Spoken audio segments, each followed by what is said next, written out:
Hello. Today we'll learn how to convert an Excel file into a CSV format specifically tailored for Ogvo Portal. This process is crucial for uploading your client list efficiently.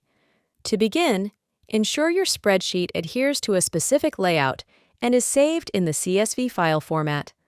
Let's take a look at the recommended layout. Maintaining the title row in this format is advisable as it enables the software to auto-detect the fields. Alternatively, you can manually select rows when uploading the list.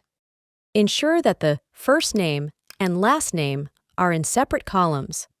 To include multiple tags, separate them using a comma and a space.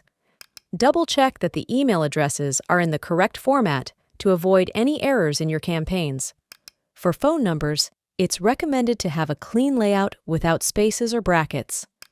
Birthdays and anniversary dates should follow the DDM-MYYYY format, separated by dots.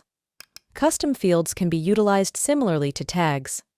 Once your formatting is complete, proceed to the File menu, select Save As, choose the file format as CSV, and click Save. If you're using the Mac OS Default Numbers app, navigate to the File menu, select Export to, choose .csv as the format, and then hit Save. That's it. You've successfully formatted your Excel file into a CSV file tailored for Ogvo. Thank you for watching.